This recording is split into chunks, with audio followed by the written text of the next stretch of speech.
nice. I'll take that cough as a laugh.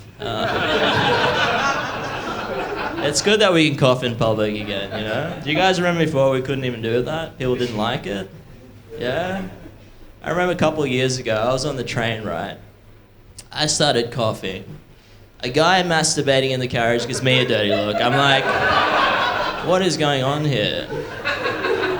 And it's okay, because he was doing it into his elbow, and I think that's... it's more hygienic, I don't know.